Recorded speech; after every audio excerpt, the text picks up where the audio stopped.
Hello, and welcome to Spirit Travels, where we narrate the extraordinary experiences of people who have glimpsed the other side of death. My name is Maureen, and I will be your narrator on this journey. If you enjoy this content, please make sure to like and subscribe to support our channel. Now let's begin. Hi friends! So today's experience is going to be by Kathy. But just to preface, today's experience is actually a shared death experience. And I decided to read this one because I have encountered a lot of loss recently in the last few months, and I felt that this brought me a lot of comfort. So I hope you enjoy it as well. I was holding vigil over my mother's deathbed. She had checked into the hospital and they found a large non-Hodgkin's lymphoma cancer tumor just below her rib cage. The good news was that it was curable. The bad news was that the CHOPS therapy she needed couldn't be fully used because she had heart problems. She was in a very fragile condition at age 79, so we were all amazed that she even consented to receive therapy. Unfortunately, the morphine that they began to give her for the pain quickly swept under her. She couldn't wake up from it and her organs began to fail. I stayed with her in her room every night for 3 nights holding her hand when she couldn't speak or move anymore. I knew she could still hear and feel me though. Finally, I couldn't bear that my mother was suffering like this because she truly had lived a saintly life. I know many Catholic Irish people will say that about their mothers, but this time it couldn't be truer.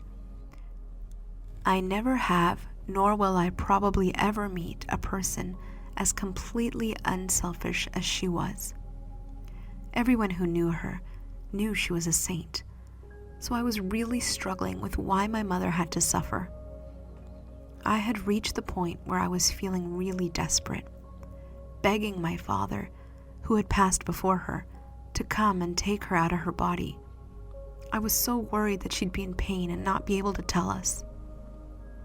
I finally told my mother that I was going to let go of her hand because I wanted her to begin to let go of her earthly body.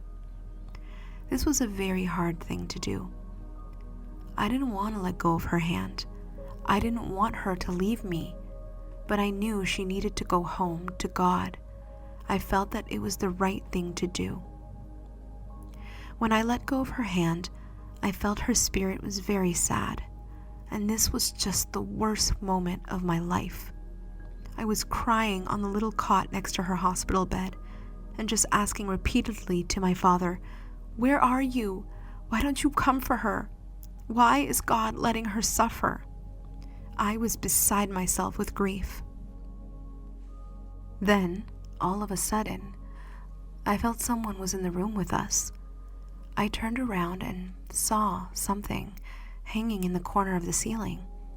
It was a huge being, which had wings, but was more like a bird's wings than angel wings. They were down and pinned to its sides. It was just sitting on nothing in the corner. I was terrified. I was completely frozen, the way you freeze when something is so scary you just try not to move or to be noticed. I had no idea what it was, but it didn't feel good. Then, suddenly, my mind was flooded with rapid-fire good memories of my mom and our life together. I can't even remember all the memories, but the quality of the memories is what I will never forget. It was like lightning speed, but somehow my mind could comprehend it.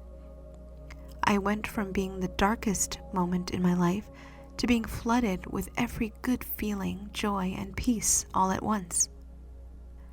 At the time, I didn't connect what happened to me with the presence in the ceiling corner. That thing was bad, and this was good. It wasn't until later that I wondered if that could have been an angel or even someone I didn't recognize. I don't think I will ever know who that was until I die myself. I wondered if it was a guardian angel, hers or mine or my dad or even my mom's unrecognizable spirit. I'll never know. I do know that it had the quality of a life review, but it was all the good memories. It filled my heart with peace. I've never felt that need to have anyone believe my story. It happened, and I know it. I already believed in God, so this didn't change my life that much, except that I do feel like the veil of death creates a thinness in the barrier between this world and the next. I was there at this moment in time when a light shined through from the other side. It was still hard to lose my mother, but because I held her hand for so long, I have a lasting gift from those days. Whenever I am sad, I put my hand on my face. My mother's hand is comforting me. That was her gift to me for staying by her side. She told me to do this. Thank you for listening.